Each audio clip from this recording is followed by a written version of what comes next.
Hi, everyone. So today is the first day, that is the day this video drops, probably not the day you're watching it, but today is the first day of the new video series branded with the For All Our Futures name and talking about some of the issues that are huge and underlie a lot of the ridiculous things that our modern technology sector is doing. What this series is going to do is going to be exploring what's called transhumanist ideology. And transhumanist ideology comes in a lot of different flavors, a lot of different versions. Sometimes it sounds extreme and wild and out there and crazy, and sometimes it sounds completely innocuous and totally normal and really rather like a good idea to everybody, And all kinds of specters in between. But two things actually that unite all those different versions of what's called transhumanist thinking is, number one, it's about finding ways to become more than human or better than human as it currently is, however you understand the human to currently be. And two, it is an incredibly powerful ideology in the minds of so many people across Silicon Valley. And the first video in this series, we're going to start with an interview with an old colleague and friend of mine going back for 15 years. His name is Steve Fuller. Steve is no stranger to controversy, and we're going to talk about some of those controversies he's engaged in as he engages and works with transhumanist ideology in our interview that you're going to see after this introductory clip. As for me, you're going to see me in a different shirt on a different day talking with Steve.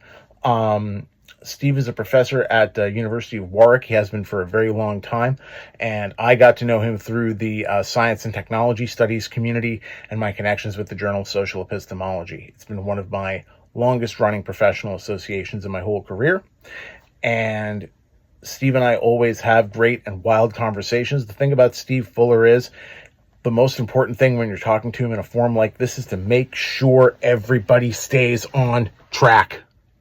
And I think we managed it. So, please keep watching after this cut and follow along with the interview for however interested you want to be. It only runs about 45 minutes. It's a nice reasonable length interview. I'm not going on a whole full Joe Rogan 4 hours of ridiculousness or a whole 17 hours Hassan Piker craziness. No, none of that. I keep it short. I keep it digestible. I don't have time for this crap. Do you have time for this crap? I don't know. Anyway, thank you very much. Steve Fuller and I talking about transhumanism, the first in what will hopefully be a long and interesting series of videos probing this really interesting ideology and explaining it and educating folks about what that ideology and its influences and its influence on Silicon Valley is really all about. Thank you very much, and please enjoy. A little bit. Long time no see. Yes, for sure. Good to see you again. Yeah. Let's get this notification silenced. And all right. That plugged in. Too many plugs. Okay. So we've begun. So as of now, as of the start of the meeting, we are being recorded. It's me recording, right. Of course, right? That's right. So I want to thank you for being here. And it's wonderful problem. to see you again. Yeah. Same here. Yeah. So I want to get right down to it. For the sake of anyone eventually viewing this on YouTube, this is the first of the For All Our Futures series. And I'm, happy to start it off with you, Steve Fuller, professor at University of Warwick, still after all this time. The world has not managed to get rid of you yet. And I'm glad. It's been great to see you again. You and I have known each other for, about 15-ish years now, I think. Yeah. In the STS community, and it's been a wonderful time. Yeah. So today we're getting back to the first recorded meeting, an interview of this type that I've done in a bit of a while. So I want to warn everybody who may eventually be watching that I might be a little bit rusty, just a little. I know you're probably not, Steve, but I am. It's been a little while. But yeah, today we're going to be talking about some of the issues that you brought up in your article in Technologies of a Future Self, which was a great volume that I reviewed through the social epistemology community. Really amazing collection of essays. It was probably the most, I would say, the most nuanced and interesting, kind of open-minded look at the different ideas and influences in transfuturism that I've come across in quite a while. Quite possibly ever, but I don't necessarily want to say ever. I think it's a good candidate for that, I have to say, and I think it's all to the credit of the editors. Yeah. Oh, definitely. And I've told them that as well. One of the things I really enjoyed about that volume as a whole.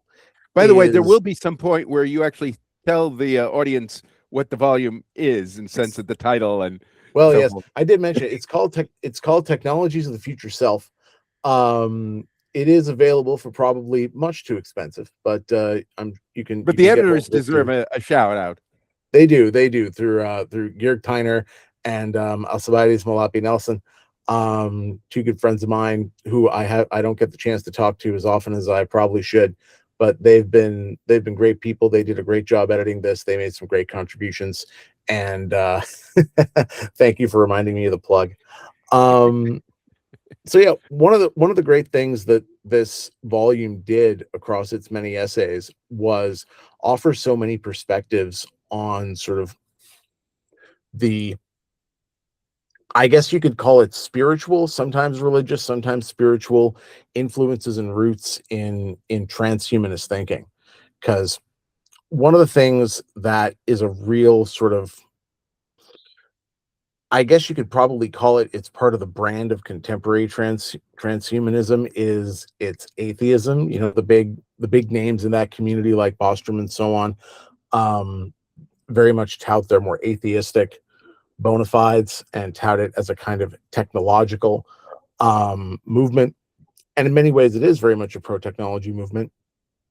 But a lot of I don't want to say DNA because I find that a tired metaphor personally, but like the core conceptual components and the framework of thinking very much has these influences from more Western religious backgrounds. And that volume, Technologies of the Future Self, was, I think, really illuminating in terms of the Christian religious backgrounds inside that. And so I want to kind of talk with you over the next 45 minutes to an hour or so about sort of what is kind of the core transhumanist premise when we take those more spiritual roots of the movement seriously.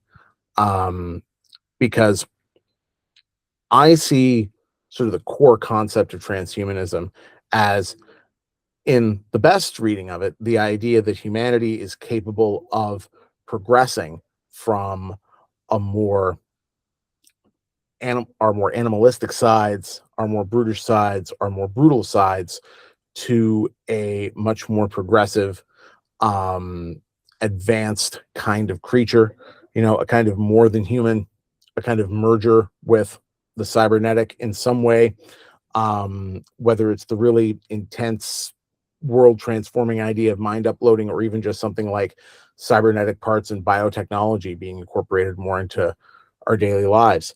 But that goal of becoming better, whether that's defined as more rational, more advanced, more technologically integrated, however you want to think of it,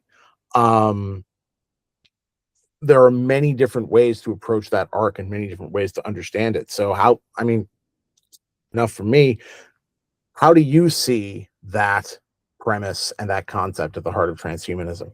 Okay, so first of all, as you pointed out with regard to the volume, it has a very strong Christian emphasis, and in a kind of a broadly Christian emphasis. So it's not just Catholicism and Protestantism, but the Eastern Orthodox aspect of Christianity is represented too in the volume, and also the way in which the Greek classical culture has been interpreted through Christianity, right? So there's a lot of that sort of Aristotelian stuff in some of the essays as well.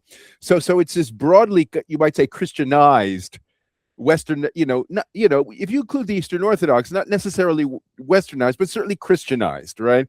Now, the thing I would say there is that Christianity, for the most part, has probably provided the greatest theological input into transhumanism. I think that is correct.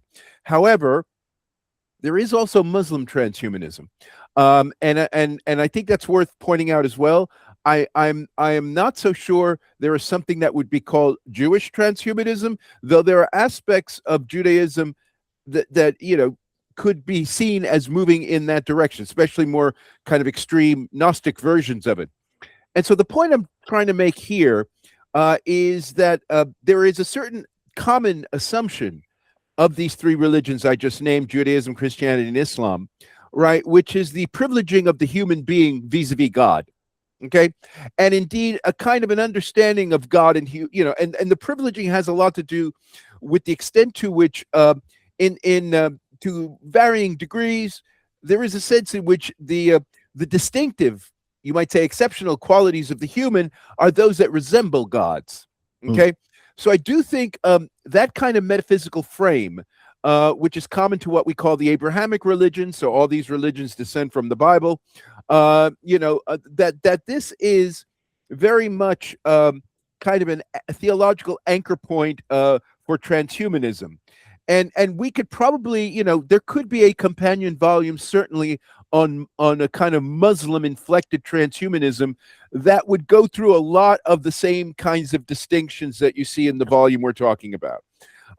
So I wouldn't want to say that Christianity has a monopoly on this theologically.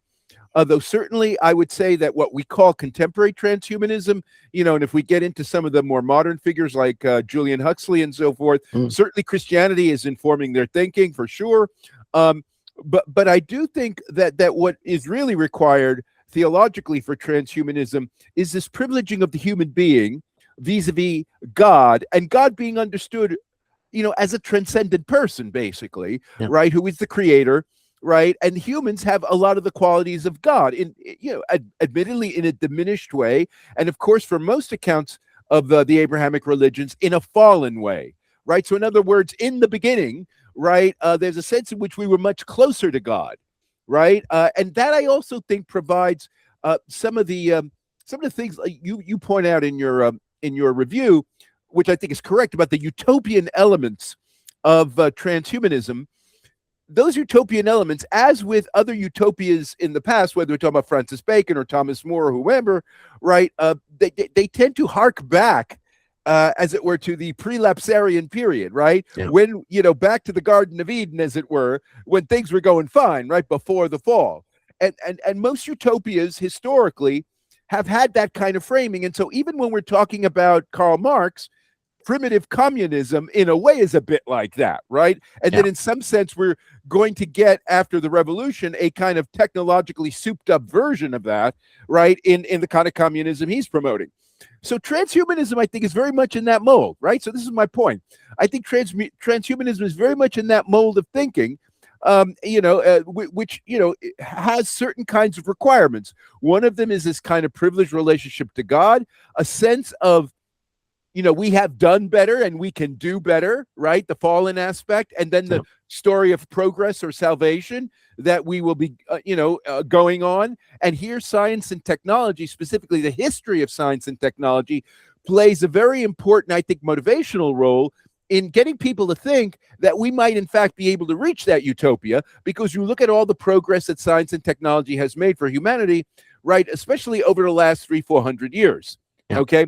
So all of that, so that's kind of the frame, you might say, that is needed, I think, for transhumanism actually to be properly motivated. And the problem is, as you pointed out, when we have atheists driving the project, then a lot of that motivation sort of drops out. And what are you left with? Well, you're left with a bunch of rich guys wanting to get more powerful, right, and having the means to do it, right? You end up with Muskism, as you call it, right? I mean, that's what you end up with. So this theology business is actually, I think, quite important in terms of motivating transhumanism and potentially making it relevant to more than just the people funding it.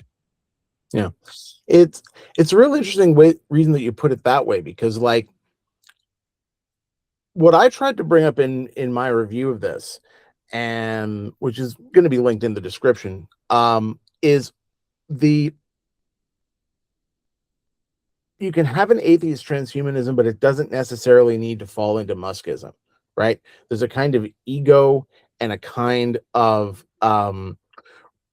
very sort of reactionary theology, this kind of like justification of privilege in a person's thinking that, you know, when, and it's that moral fallacy common to the very rich who believe that their riches are justified by anything other than, you know, being in the right place at the right time.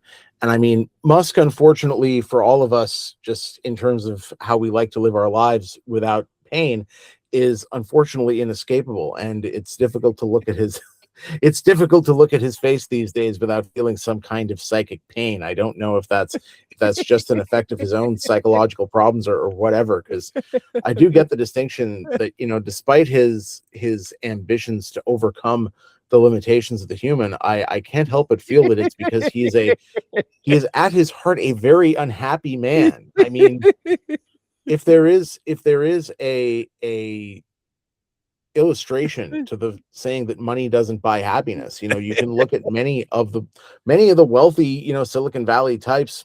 Musk is the most obvious. Brian Johnson, the Venmo founder, who seems to have given himself an autoimmune disease with his transhumanist experiments, is another one. And I mean, you're right to laugh. These people are like, it would be ridiculous if they didn't have so much material power and control over so many of our lives. You know, because this transhumanist impulse to become more than the merely human it can be a really good ambition to have.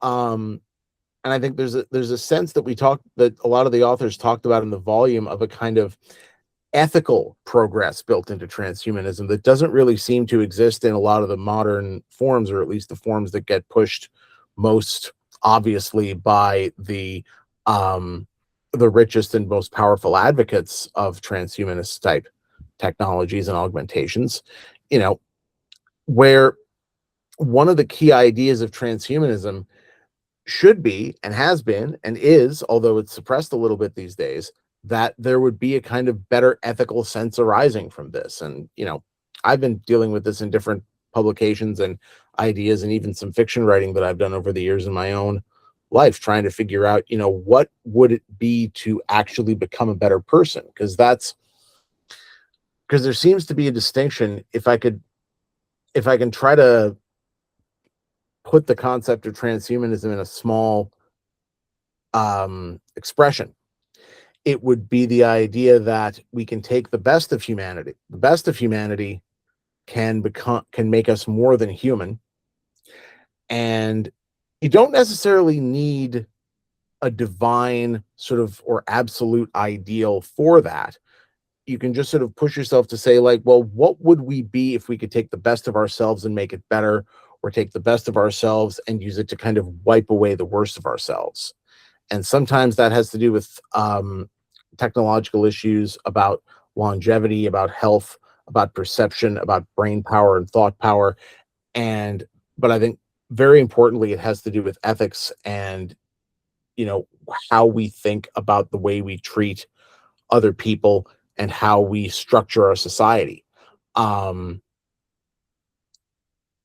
a lot of the best ideas of transhumanism are about transforming our society. You know, one of Ingrid, I think Junai's book that I read recently, and that we'll hopefully be talking about later on in this series, you know, looking back at Julian Huxley, is that social and moral uplift was such a big part of the movement in its earlier conceptions as well. And, you know, that is something that I think, you know, despite techno first transhumanism's popularity among the sort of regressive conservative elite, there is that that kernel that says, just like how you described it with Marx, right? We can overcome all the injustices and the inequities and the suffering that exists in our society, not just at the individual level for me, this particular wealthy, privileged person, but for everyone and our whole society. The idea of transhumanism is built into that scientific utopianism that says we can build this gleaming, shining city for ourselves. Okay, so you've raised a couple of points I want to pick up on because I think they're quite important, especially for getting sort of the ethical compass of transhumanism going. I think when we talk about making better people, and we focus, when we say people here, focus on the concept of person rather than, let's say, the Homo sapiens, right? So let's put aside the material identity of the person for the moment, but let's say we're talking about a better person, which is usually how stuff gets talked about in ethics. And one of the things that's really important when we talk about the quality of persons is the degree to which they have an integrated self. Now, I think this is kind of an issue with transhumanism, which transhumanists, generally speaking, have not addressed properly, though it does come up in the volume with some of the more Aristotelian sort of people, because Aristotle himself was very concerned about kind of the integrated person, right? That the person cannot be, as it were, just a lot of extreme dimensions, but somehow all these dimensions have to be integrated to create a kind of whole person who functions as an autonomous unit. And I think that is, in fact, the challenge for transhumanism, because most of the discussions that from within the transhumanist community, especially when they involve things like technological uplift, whether we're talking about certain kinds of gene therapies, things of that kind, they're usually about extending dimensions that we find desirable in human beings. So we might make people smarter, we might make them live longer. All of these are dimensions in which you can talk about, getting better, increasing the dimension. What they don't talk about is, what does it all mean when all these increased dimensions are put together in one being? Right? And the extent to which, for example, extending one kind of dimension may cut against another kind of dimension being extended. And if you try to extend both simultaneously, you might just get your head exploded, right? I mean, so there is an issue here, right, of the proper proportion, as it were. So for example, take something that seems relatively uncontroversial. Do you want people with infinite compassion, infinite empathy? Do you want that? Really? Do you really want that? What would that mean, right? And would you want that being to be infinitely intelligent as well and infinitely powerful, right? What would that mean? You see? And the problem is that transhumanism in a way launches you into this kind of thinking, and yet it doesn't really have any kind of clear horizon about what the resulting person looks like. And so this is one reason why I think it's pretty easy, for science fiction writers and others, right, to present dystopian pictures of transhumanism, right? Because in a sense, you end up imagining, okay, you're going to have this very powerful, all-knowing guy, and unless everybody's like that, right, unless you have a kind of Kantian categorical imperative where everybody's like that, then it's going to be trouble for the people who aren't, right? So all the people who are, as it were, sub-transhuman are in danger, right? I mean, well, that's just it as well, right? We have to look at like the fact that there are, when we're trying to augment ourselves into this sort of, becoming infinitely powerful, infinitely intelligent. This is using technology to make ourselves gods. That's the ultimate ambition. But, if you don't do the work on yourself to get over all the psychological twistedness that comes up in you as you develop as a human being, you don't make yourself a god when you give yourself that kind of power. If you were to give yourself that kind of power, you make yourself much more of a monster. And we're already monsters to so many of ourselves in our lives anyway. This is the thing. This is where I want to give a brief plug for medieval theology, because please do. Because if you look at, John Duns Scotus, John Duns Scotus is kind of my man in a medieval theology. He Franciscan, post Aquinas, and And so he wrestled with this problem. And one of the ways in which he talked about God, the nature of God, right? Because there is a sense in which, according to all definitions of God, God has all of the positive qualities to an infinite degree. I mean, I think that's relatively uncontroversial. Yeah. Now, so Duns Scotus asks the question, and also Duns Scotus, by the way, believes that when we say stuff like good and powerful and knowing, that we actually mean those words in the same way when we talk about ourselves and we talk about God, right? So in other words, he doesn't see this metaphorically. He sees this as literal. He sees a univocality, right? Of the univocality. It's a continuum. Right, exactly. Except that we're much lower. We're at the low end and God's on the high end, right? Yeah. But this opens a question, and this is where Duns Scotus is always seen as in the church called the subtle doctor, because he says, okay, let's grant all this. It doesn't necessarily follow then that that we understand what good means, powerful means, and knowing means properly, because we only understand it from our diminished human standpoint. So in other words, the kinds of things that, let's say, we in ordinary life would call power and knowledge and goodness and stuff like that may in fact be the result of what you were talking about, namely these distortions, right? You know, of the human being by virtue of our being fallen, right? We can call it psychological, whatever. But the point is, the medievals knew we were fallen. They knew we were corrupt in a very important way. And that corruption was very deep. And that included our understanding of the concepts, right? So there's a sense in which, in some sense, we need to, when we start to imagine a being that is infinitely better than us, infinitely smarter than us, infinitely more powerful than us, we have to imagine also that our conception of what those predicates mean will change. Okay?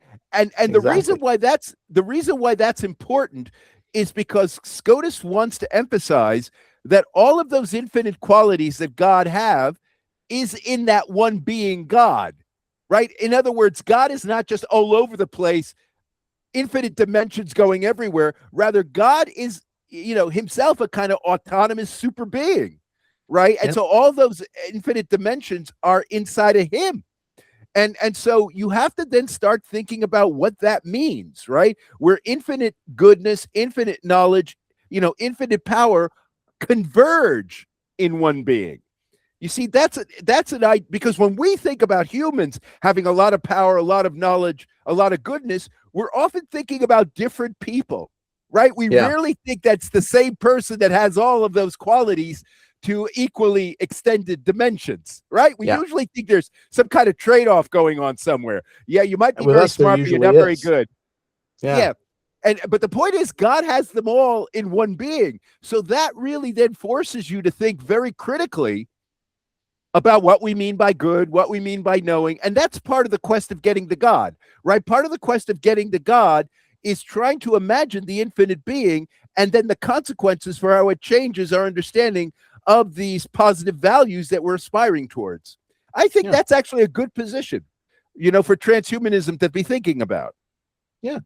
I mean, you can even take this from the more like atheist perspective that I do, because I have so, you know, there is an element in the Jewish religious tradition that says that the most important kind of relationship you can have with God is to fight with God and to argue with God and to be like, why in the world did you do this to all of us? And why do you keep doing but this? You might not get an answer. Ask Job, right? Oh, you'll never get an answer. That's the point. He won't answer you. But the point is that you have the imperative to try to badger God to answer you. And I think it's the nice part about Jewish theology that always rocked well with me was that it's your duty to hold the divine to a higher account than even you can see. Right. Because, exactly the point. Yeah. Because to me, it's the thing that, at least in my thinking where I'm coming at this problem from, is that the toughest thing for humans to reconcile is power and goodness. And I think that's really obvious when you look around at the world today. Most of the most powerful people in the world are also some of the most corrupt people in the world. And so if you really want to take this transhumanist impulse seriously and say that the real transhuman, the real progressive human that will go beyond here is the one that's going to grow their power through technology while also justifying that power with an equal ethical progress. And we have a very good idea of what great material power looks like in the world. We see it all the time, but the toughest thing for us to do is imagine or try to conceive of what would it be to unite that kind of incredible power with incredible goodness. Right, exactly. And that That's ethical sense, because those two, we never see those two together, and it's so hard to think of how they can combine, because humans, I don't like to think of us as fallen. I like to think of us as just stuck trying to overcome the problems that come to us throughout our life. This is something I was just thinking about over the past couple days. As in my own life, I think about, friends of mine who are going through psychological difficulties and problems. I think about in my own therapy journey personally, my own, inheritance from my parents and the way I was raised, and trying to overcome all the problems of the contradictory moral beliefs that were impacting me as a young person and messing up my life and how I thought about people when I was young.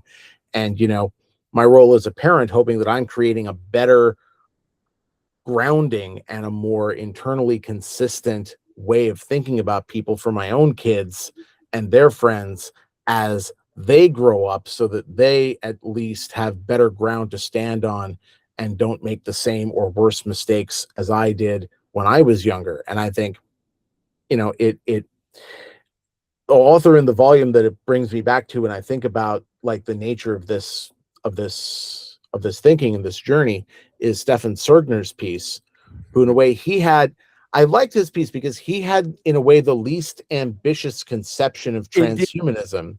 Indeed. And that lack of ambition in a way made it the most realistic, right?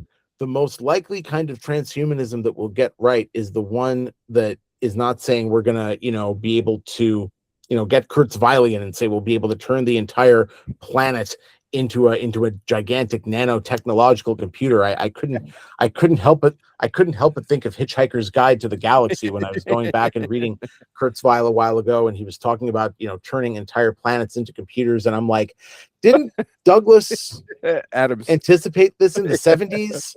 Like, isn't this the same basic idea? You're just bringing you just are more familiar with modern nanotechnology, so you get more how it would be done.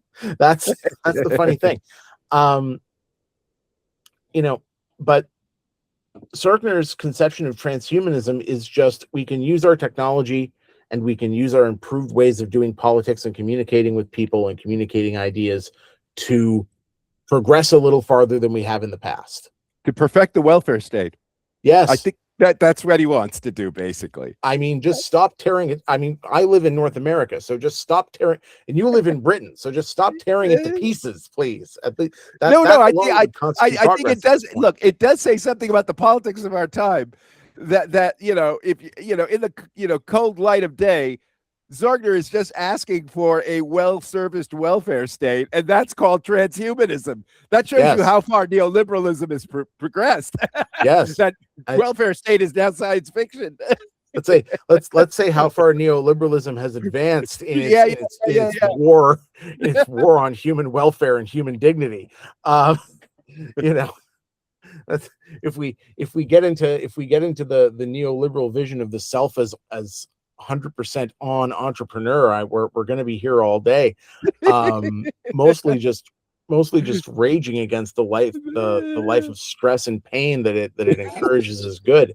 No, but see, this is, I mean, but the point is, you're right to raise Zorgner in this context, right? Because there is a sense in which So like you say, Zorgner is the most minimalist transhumanist around. That's for sure. I agree. In fact, I've called him a bioconservative because, right, he wants all the transhuman enhancements to be, to keep Homo sapiens pretty much intact, right? He's not going to go cyborg. He's not going to do anything very fancy, he just wants people to live longer, healthier lives, right? Yeah. And to have more, freedom and opportunity, so it is a welfare state agenda. I mean, and like other welfare states, it's not clear how he's going to fund the thing, but that's another matter. But the point is, it is interesting because I do think there is a greater truth to this, right? That if you look at what the welfare state was supposed to be doing, one of the reasons why the capitalists got on board with it, right? Because remember, the welfare state was meant as a way of preventing, full-blown socialism from taking over the world, right? Was that if you actually had a welfare state, people would be able to live more productive lives, Yes. right? It was always about, in a way, increasing productivity. Right. Yeah. And not only by people living longer, but living more healthily as they live longer, and they can do more and they can spend more. And that was always kind of the welfare state idea, right? Was kind of, and the thing is that transhumanism, in a way, does feed on that vision. There's no doubt about it. It's not unrelated, I would say. Right. And if you look at a lot of the rhetoric, surrounding the welfare state, starting from the Fabians, right, in the early 20th century in Britain, right? I mean, the idea was that science and technology quite clearly have, as it were, the kind of intellectual capital that can really radically transform the human condition and, as it were, make us more, productive, progressive, blah, blah, blah, and so I do think there is certainly continuity there. So I don't want to. I mean, it's kind of ironic in terms of the period in history we're in that Zorgner's presenting the welfare state as a form of transhumanism. But I think in terms of historical lineage, it's fair. Yeah, and I mean, in terms of the continuity between the welfare state and a socialist idea, it brings up to me the idea, and I think it's really important to understand this in the light of how the big funders and the big supporters of and boosters of modern transhumanism are. The old quote from Stephen Jay Gould that always sticks with me, which is, I don't care necessarily about what made this particular elite thinker an elite thinker. What matters to me is the fact that we're living in a society that leaves so many people in the dust that there are probably so many potentially revolutionary scientific minds that are stuck working rice paddies or digging up cobalt in the middle of Central Africa, that don't get the chance to realize their potential. It's I even see it in the discussions of, youth culture today has that term Nepo baby, which I really enjoy, right? And it's like, the fact it has to do with the fact that working class people can't build careers in the arts anymore because they don't have the economic security in their lives to take risks with anything other than like, I better just hang on to this like barely above minimum wage job. Otherwise I'm going to be absolutely destitute. Right. Yeah. And But if you're a transhumanist, you can't. Yeah. But see, this is where here's where it gets a little bit interesting, because if you think about somebody like Peter Thiel in this context, right? Peter Thiel's fellowships, right? Where you know about the Thiel fellowships? I do. I know about the Thiel fellowships and the weird, corrupt way they played out. Yeah. No. But the idea. Let's just stick to the idea for the moment. The idea was, right, if we've got very talented kids, right, who are finishing high school and have an idea that they could turn into some kind of entrepreneurial thing, right, rather than spend 4 years in college or whatever, right, where you don't know what's going to happen to you then, right, because the credentials you get are probably going to be worthless, right, that you might, Thiel will give you some, initial capital, angel investor style stuff, and then you can go to town and develop this thing, right, and that is in a somewhat similar spirit. Now Thiel thinks about this actually, I think, in a much more elitist way than you were talking about, because in a way that, in a sense, what you are talking about is that virtually everyone, put in the right environment and given the right opportunities could be geniuses. I don't think Thiel believes that, but he does believe that the system is set up in a way for genius not to be recognized. Right. Yes. And I think that's where you guys are in agreement. But he thinks of this as ultimately a quite a selective process. And it's about picking winners. I mean, he's not afraid of using that language. Well, he's not afraid of using a lot of language. No, let's not, we don't have and to never talk about has that. been, according to the biographers. You know, which is where that it's sort of like this one sliver of agreement that he and I generally have, which is that so much of modern society, you know, encourages people to be left behind. But, you know, he also is encouraging so many more people to be left behind. It's yeah, but he'd like to leave behind, you know, you know, if you know, like Sir Alex Carr making his predictions about what's going to happen when AI, you know, eats everybody's jobs, right? The people actually that both of them want to leave behind are all these middle management kind of ordinary educated people, right? The normal middle class person, right? The person, you know, so it's about, I think it's about destroying the bourgeoisie. To a large extent, that you know, so the people who currently succeed in the system as it's constituted by, you know, getting the 4 years of college and then getting a job that becomes something they can stay with till retirement, those are the people they want to get rid of. Yeah. Right. And in a sense, they don't have a particular gripe against poor people if they're talented, right? But with the middle people who basically have succeeded in a system that they regard as corrupt and leaving people behind, that's the people they want to get rid of. Yeah.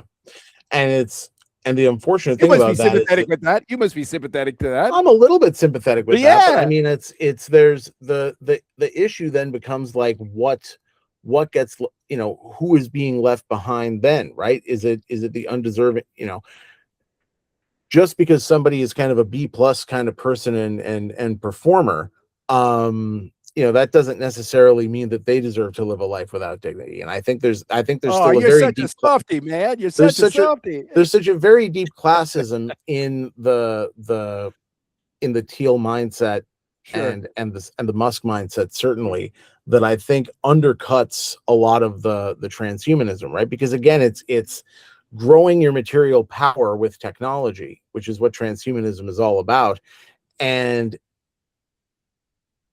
But then not bothering to grow any of the other parts that make humanity above the rest of the world. That I agree with 100%. Yeah. But this discussion we're having now does raise the issue about what does this transhuman person look like, right? I mean, and what kind of a person are they?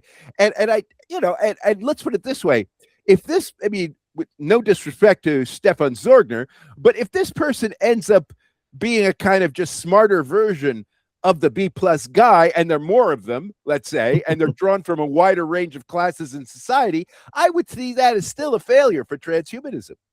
Yeah.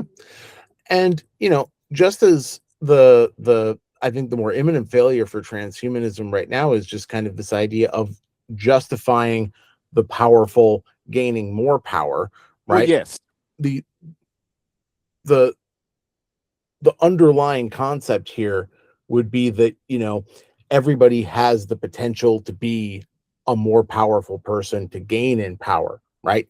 And the thing that I want to kind of dig into in our last sort of like 20 minutes or so before I have to end our segment is getting into that one important premise of transhumanism that I saw coming up throughout that volume and throughout the community, which is that sort of there's a hard difference between humanity and nature, and it's rooted in it.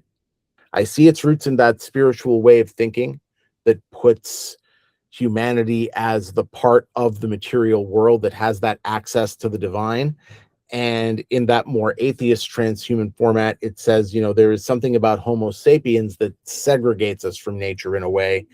And for many, many years, there's been a long part of me that wants to push back on that, because a lot of the sadly all too human parts of us, you know, the greed, the thirst for violence, the thirst for domination, the psychological will to perpetuate the abuses that have been done to us, right? These are the terrible parts of humanity. And it's not necessarily that the good parts of humanity are what set us differently from the natural world. You know, one of the other spiritual traditions I've engaged with over the last little while in terms of my sort of philosophical research was the indigenous traditions of the land that today is called Canada, and particularly the land around the Great Lakes. And that tradition sees the building of a society that exists in harmony with natural processes, and that makes those natural processes sustainable and more productive than they were before, as the real progressive way of doing things. In other words, that can there be a kind of transhumanism that integrates us with the natural world rather than this Muskian vision of sort of, creating the augmented technological cyborg man, which then leaves the blasted world behind, even though the world is so blasted because it's been metaphorically set on fire with your exhaust as you launch into space. Well, I think this is a tricky question, to be perfectly honest. And this may be where you ultimately do want to push back from transhumanism, given what you've described as your sensibility on this. You see, transhumanism, I don't think, is particularly geocentric. Okay, let's put it that way, right? And so all this business about living in harmony with nature and all that jazz, obviously quite recognizable ethic, and indigenous people and all that. But see, transhumanism doesn't really see the human as limited to Earth, and this goes to the sense of transcendence and spirituality and so forth. And you look at these Russian guys, right? These sort of secular. Right, exactly. The cosmists, the secular descendants of the Orthodox guys, starting in the 19th century, right? I mean, they start to say stuff like, the Earth is just the cradle of humanity, and we're born there, but like all the babies, we have to get off the cradle and start exploring the cosmos, and that's our destiny, right? Our destiny is to populate the cosmos. Welcome to Muskism, right? Now, if you have this kind of idea that in some sense the cosmos literally is our destiny, and that we should be going around colonizing planets in a sense, because by doing that we're going to be spiritualizing the universe, we'll be enlightening, we'll be opening up the universe by going to all these places, right? Then the value of Earth per se starts to diminish, it would seem to me, right? I mean, I'm not saying it's worthless, but the point is its primary value is as the launch pad, right? Its primary value is not as an intrinsically sacred space. And that's why I'd say transhumanism is not especially geocentric, right? And I do think, of course, one can get very cavalier about this, right? And a lot of the, the criticisms that are made of transhumanism by the people who talk about the Anthropocene, right? Right. The idea that human beings are the primarily responsible for all the climate change that's been happening, at least since the Industrial Revolution, when we start to get spikes in carbon emissions, right? I mean, all of that, I accept the science behind that, but then there's a question about, okay, grant that fact, how significant, how morally significant is that fact? Now, you might say, well, it ought to be damn significant, right? Because we're only going to survive on Earth if all those other species survive, and there's no place else to go than Earth, right? It's either here or nowhere. And so we have a responsibility as the most powerful being to take care of this place, right? Now that's a coherent argument, okay?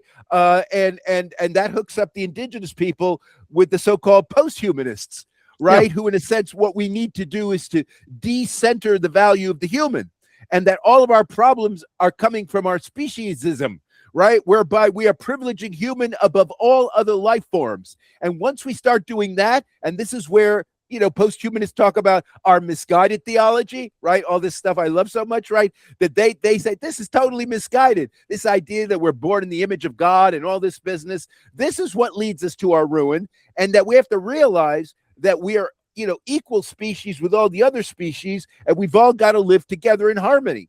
Okay. Now, transhumanism doesn't accept this. For better or worse.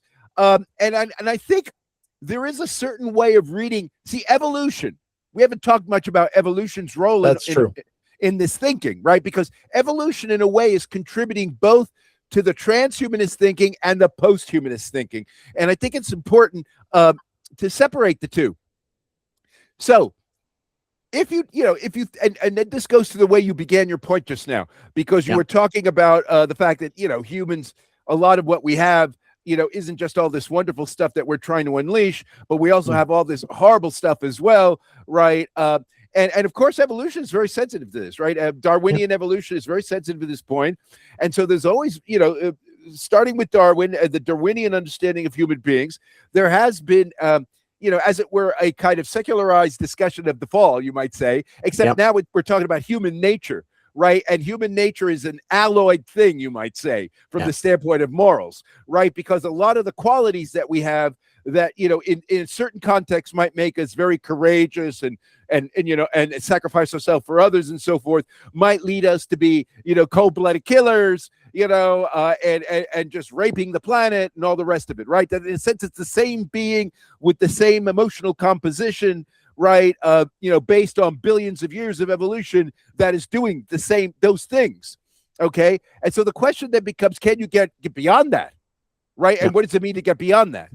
Now, of course, right, if you're someone like a post-humanist, you're going to have to, there's a sense in which what you're going to engage in is a kind of radical species self-criticism, right? Where in a sense, we have to be mindful of the fact that our powers are powers that can very easily be used for destruction. And so therefore we have to, as it were, err on the precautionary side. In other words, we should try to minimize harm. And that might mean that a lot of the more adventurous things that we might want to do, which we imagine is going to produce enormous good, but could also produce enormous harm, we should set those to one side. We should not engage in those things. And that's the only way we're going to be able to live in a harmonious planet, right? That's one way of reading the evolutionary story of humanity if you're a post-humanist, namely that these technological excesses that transhumanists are inclining us toward are in fact hubris, and don't take sufficiently seriously the intractable character of human nature, which has these kind of ineliminable elements that can be violent, that can be destructive, and they might come upon us without quite being able to control it unless we control it at the start. Okay, so that's one way of looking at the human condition. However, and this is where Julian Huxley's grandfather comes in, Thomas Henry Huxley, right, the great defender of Darwin. He had a different view about this. Because he thought that the way we're going to beat human nature is going to be by setting up institutions and large-scale organizations, right, that are going to constrain us. So Huxley, for example, was very impressed by the idea of, well, he was impressed by imperialism, frankly, right? He was impressed by these large international regimes that cover all kinds of people, large spaces over great periods of time. And he says, this is a way we can control the human condition. And we just need, as it were, smarter versions of that. And so you bring in utilitarian philosophy, right? You bring in all that kind of stuff to kind of rationalize all of this business. And so we could live in a kind of scientific and technologically informed world order. The Fabians wanted that, basically, right? The Fabian socialists were very much onto that. And so that's a different way of dealing with human nature, where in a sense you create a kind of moral exoskeleton, you might say, which is the institutional structures that govern people inside of it, right?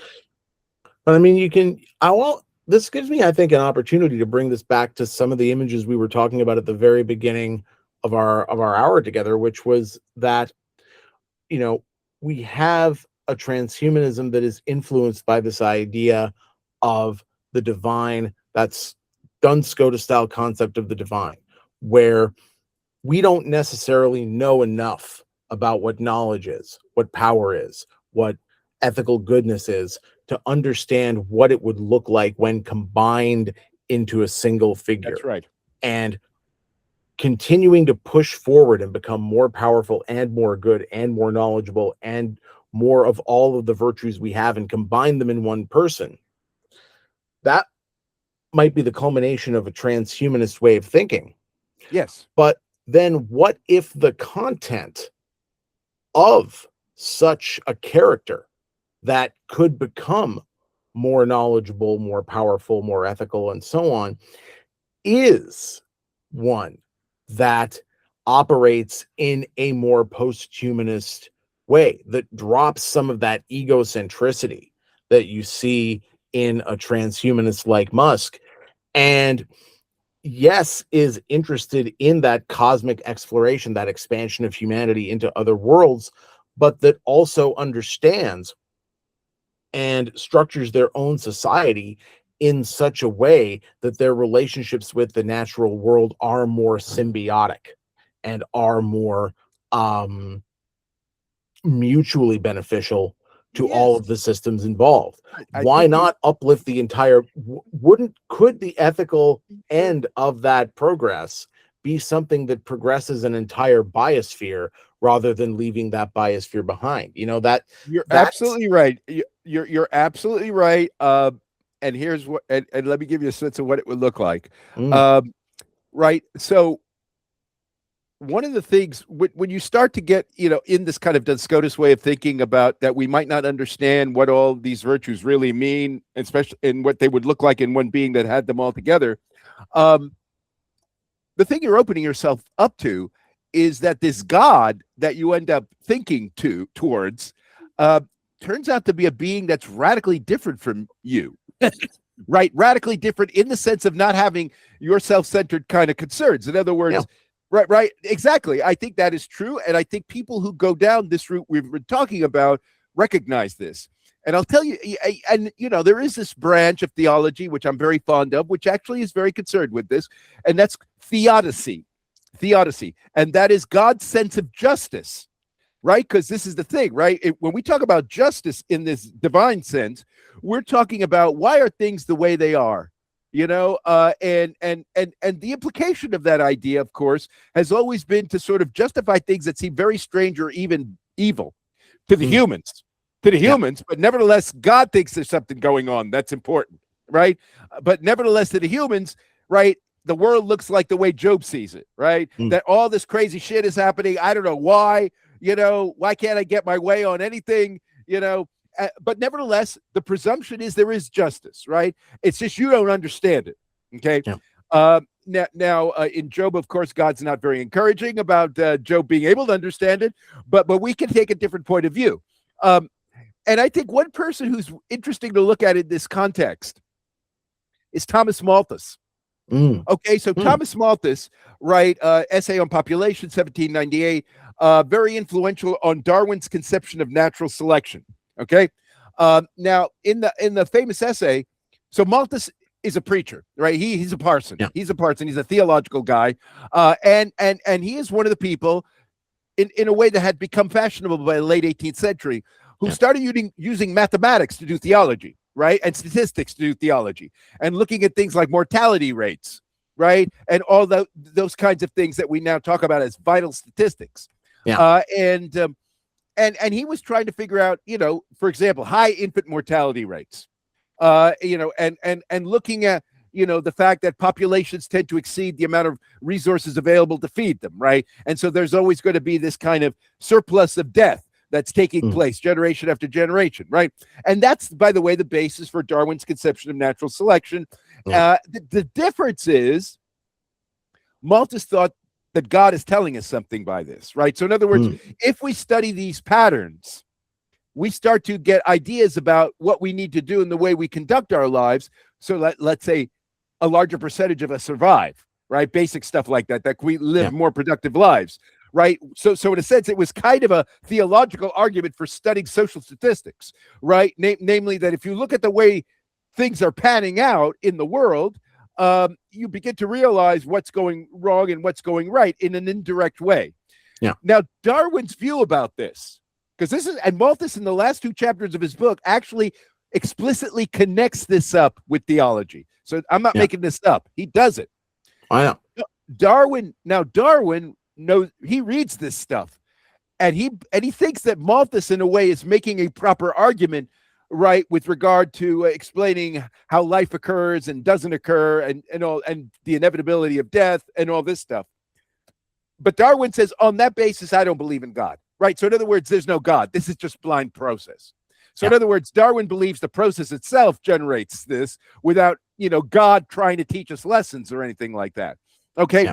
Now, I think if we're going to be talking about the way you're talking about, that God wants a kind of symbiotic world and so forth, where all the creatures can live together in a kind of harmonious life, there's a sense in which you have to go back to Malthus, because Malthus, in a sense, was arguing for a kind of ecologically sustainable world. And a lot of people who are, environmentalists, when they do kind of the history of the theorizing about the Earth as a kind of ecosphere, very often go back to Malthus, because of all the political economists. He's the only one who actually conceptualizes the relationship between people and land in that way, right?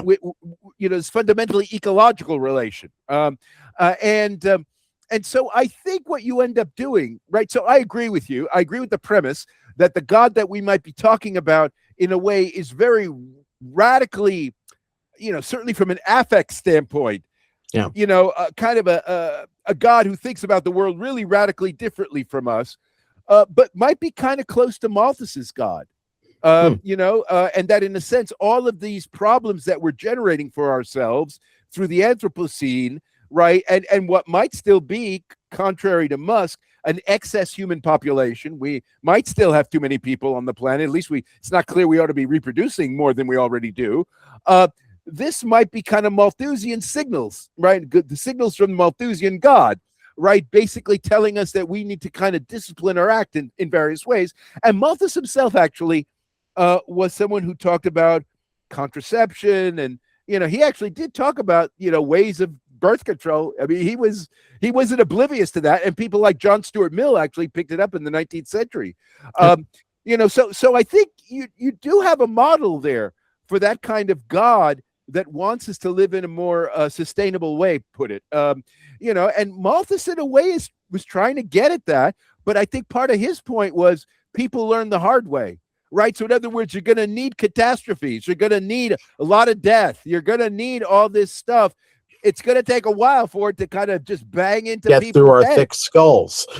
Well, yes, basically that's what he thought. And this is why Darwin got off the God bus, because Darwin said, this is ridiculous. Right. Because I think Darwin was looking for a God that was a little more compassionate, and I don't know. I mean, Darwin may, in fact, but may have thought that if it's going to be a God, it's got to be a God I can relate to in some kind of immediate way or something. Well, it's it also gets back to that part of Jewish theology that always connected with me, which is that if the thought about what God is going to force us to do is going to take us in that direction, then you can get off the bus. And your dialogue with God can be, I'm no longer going to believe that you exist if your existence is going to force me into accepting this kind of immorality. It would be inevitable. Well, that's basically what Darwin said, right? I mean, yeah. This, by the way, this point that we're making here is one of the things that I think people.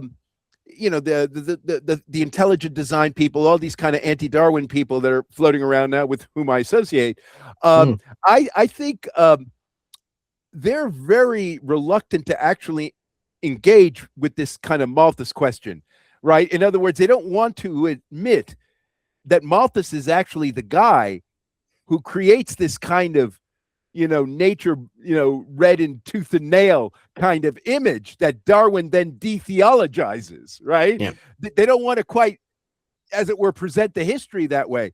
But the point is that natural selection was originally a theory of God's justice. That's the point. Yeah. And I mean, in a way, it makes a lot of sense, because what is natural selection but the pressure of the world itself on what people can do within it? Exactly. And this is why all these Huxleys, right? Eugenics is the human adopting the God role, if you imagine natural selection is the vehicle of divine justice. Right? It's a no-brainer. This is how we become the stewards of the planet, to use that famous Calvinist expression, right? Which the eugenicists embraced. In fact, some of the eugenicists, like Ronald Fisher, were Calvinists. Okay. So I mean, you could see how you could get, and of course, eugenics opens into transhumanism. Yeah, it did. Just like Janet's book, which will hopefully be coming up later on in this series, will trace very much, and it's something I'll be getting into in that future discussion, where we see the the key problem of eugenics, which we all know where those problems went, in a way, comes from that human ego getting in the way of, I can do this and I can do this now and I can do this fast. And how fast do you want to do this? How clumsily do you want to do this? Right. It's an important, I think, and I think it's a good way to end our chat here, is that it brings up an important way in which that post-human instinct that I'm bringing up in those other and drawing from those other traditions is sort of the transhumanist tradition, and the transhumanist ambition needs to hear that. It needs to have that check to say, you might think you can do this now and this fast, but it's like the old Spinoza saying, as fast as you can is usually a lot quicker than as fast as is actually possible. And when we try to overstep, when we develop a new technology, we think, now we can do all these amazing new things with this new technology. And then we put the technology to use. I see this in the AI world right now. Everyone thought that AI, when it first launched, when LLMs first launched to the public, they were going to do all these amazing things. And we're seeing that the technology itself is already being pushed to its limit. And you're starting to see that it can't really do everything that it looked like we thought it could do. And that is so much, I think, if there's any one theme to the development of human technology in our society, it's we have these breakthroughs. It impresses us so much, and then we think we can do all of these amazing things. But then it turns out that the breakthrough just shows what a huge expanse lies in front of us, Right, that we still have to go. And I think it's the humility that I think we need to approach this problem of technological progress with, to say, this may look really impressive to us right now, but compared to where we really do have to go to get to the goal that we imagine, is this really the one technology that's going to bring us there? yeah. And the answer usually has been no. No. There's much more space in front of us than this next step can go, and there's going to need to be a lot more steps. That's right. And you're going to have a lot more conversations with people. It's true. It's true. A lot more conversations, a lot more steps, a lot more technological progress, a lot more technological punches to the face. Usually from if I can bring up that wonderful analogy, stepping on the rakes we laid on the ground ourselves. There's been no better metaphor for human progress than that, I think. Steve, it's been great to talk to you. It's been great. Same here, Adam. Same here. It's been terrific to launch For All Our Futures. I'm looking forward to our upcoming talk at the 4S conference in October. That's going to be fun. I'm in the middle of reading Francis Remedios' book right now that we're going to be discussing at that. It's going to be real nice, and it's a lot of real interesting ideas. So yeah. Can you send me a link when you have this thing posted? Oh, absolutely. There will be links, there will be posts, there will be everything. I'll get the editing done over the next week or so, and then it'll be posted later. Because I want to advertise it on Twitter. Oh, absolutely. Please do. Take it to the cesspool and see what happens. All right. Thank you so much, Steve. I'll see you later. I'll see you, Adam. Bye-bye. Wonderful being here, and thank you for coming.